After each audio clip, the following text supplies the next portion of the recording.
Your life is about to get so exciting. I'm excited for you.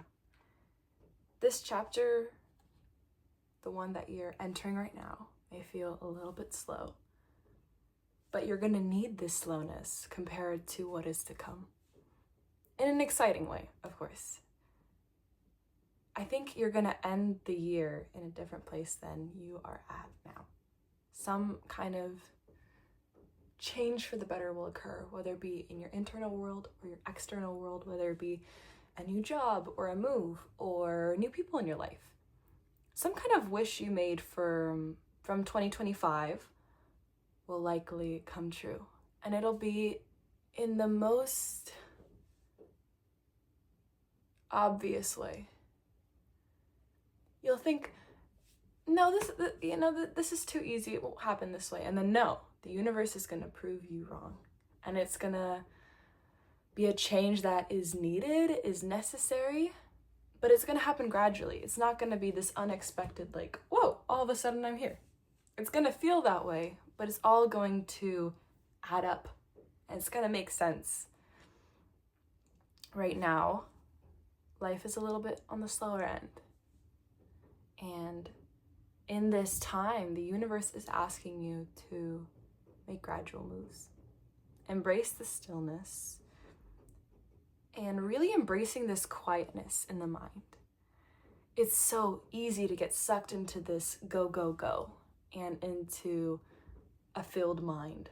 For example, how often is your vessel filled with noise that when it's quiet for more than a couple of minutes, you seek some kind of quick, gratifying attention thing, aka a phone or something to do, or calling somebody immediately, or searching for something to just fill this quiet. And the universe and source is asking you to really embrace this quiet at this time. Because this is a time where you get to really hone in on yourself. What ideas do you come up with when there is nothing to think of? How does that operate and how does that work? Because we've forgotten as we get older to really hone in on unique creative ideas. Like how can you think in a new way? You know, like you find these habits and they're great, but again, they're habits. They aren't unique thoughts necessarily, whether it be to, do X, Y, or Z. What happens when you sit in this quiet and you think, what is it that I want to think of, or what do I want to do? Because it's easy to find that it's been a minute since that sort of freedom, that sort of liberation of the mind, where not only are you thinking of the things that you constantly think about, but you think of anything. You think of worlds beyond your own. You think of not only what your life is like and could be, but the world around you. How do you embrace that?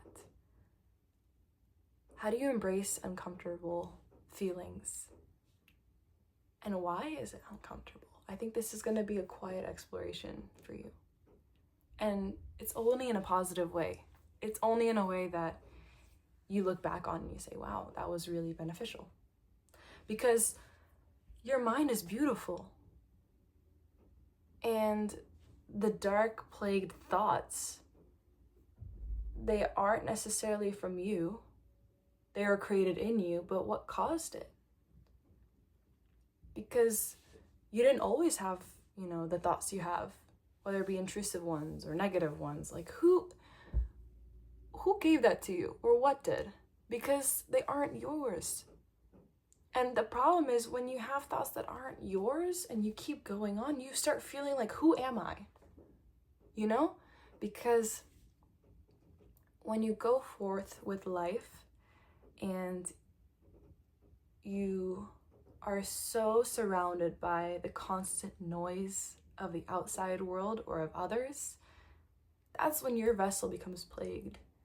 And you can feel it. You feel more sluggish, you feel more hopeless, you feel more, at the will of the world. But while you and the world work in tandem, they are also separate.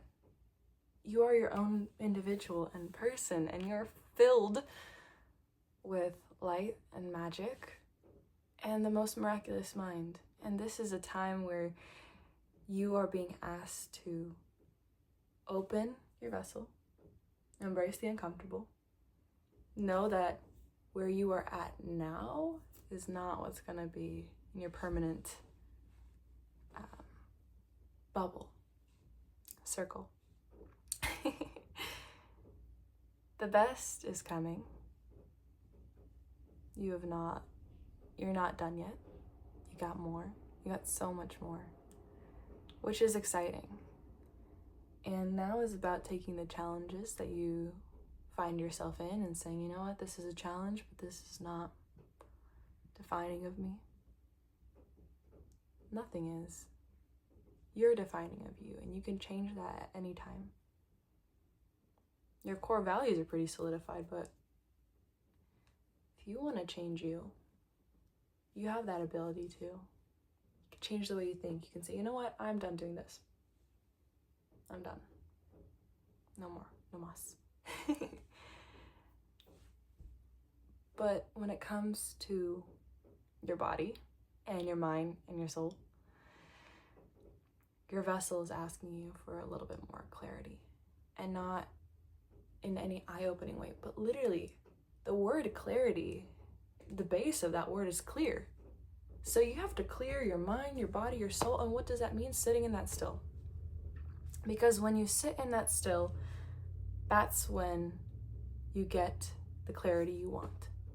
That's why it's, like let's say it's a relationship that's ended, and then you have to have that space. You have to clear it to get clarity, because there needs to be that emptiness. Because then in that emptiness, you can realize things. If it's constantly clogged, for example, if you're jumping from, one thing to another, to another, to another, to another, you don't have time for it to be cleared up, to have that space to think and to realize what you need for you. I think that's an interesting thing that's coming through. I like that. But the clarity you need comes in clearing your body and your mind. It seems simple, easier said than done. But this isn't meant to be a feat that you tackle in one day. Rather, this is a continuous process where you get to really realign with yourself. And that will be the most rewarding gift. I think that's what's coming through for you. Take what resonates and leave the rest, and I'll pull an abundance card. We'll see. I like the cards. Sometimes you hear things that are unexpected or right on the money, and either way, it's fun. Okay, what do you need to hear right now?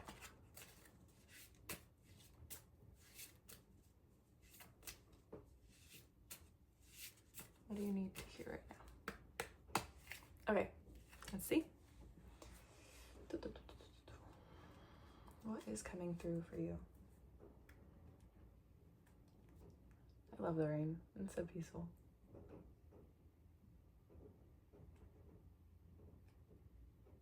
This one. Yeah. Oh. Do the work. It says, and I'll show you in one moment. So it's do the work. This is what it looks like. Let's see. And it says, it's not enough to dream or pray.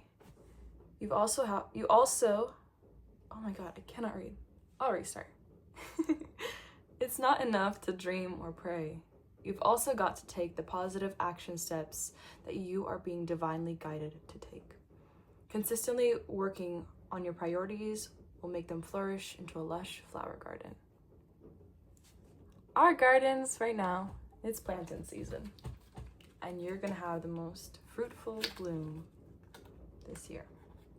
I know it. I feel it in my bones. Anyways, I wish you all the best. Take what resonates with you and leave the rest.